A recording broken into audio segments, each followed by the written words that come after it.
Welcome Hoof Troop. With hundreds and thousands of games released since the dawn of the industry, there is clearly no time to play all of them. But there are some that you should definitely play at least once in your life.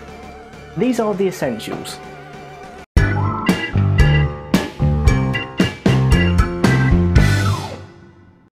Allow me a few minutes of indulgence to talk about one of my favourite games ever made.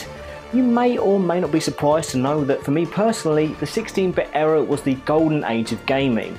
It was a time of fantastic hardware and amazing games, as the console wars between Nintendo and Sega really heated up.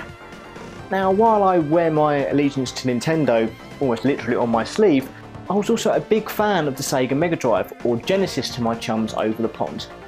While it was the Sonic games that brought me to Sega's 16-bit Mega System, it was games like Gunstar Heroes that made it such a memorable console to own. Treasure's magnum opus was unlike anything ever seen before, with the fastest and most frantic gameplay combined with a killer soundtrack and some of the most mind-bending graphics ever seen on the Mega Drive. Seriously, I don't know how Treasure pushed that system so hard, but they did, the results being one of the most impressive games around.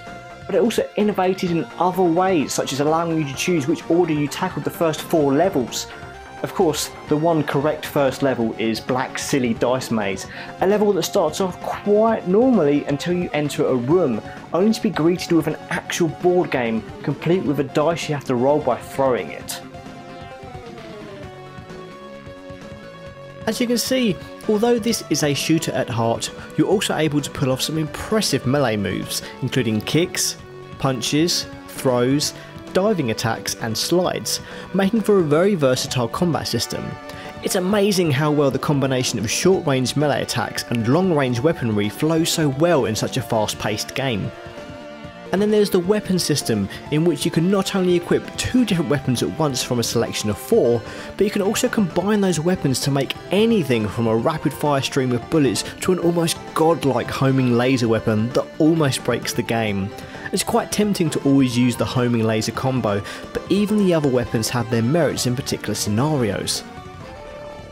Bosses are also a big part of Gunstar Heroes, and there are some really memorable battles with a cast of insane enemies. From the weird face called Melon Bread to a boss that attacks and then rewinds his strikes.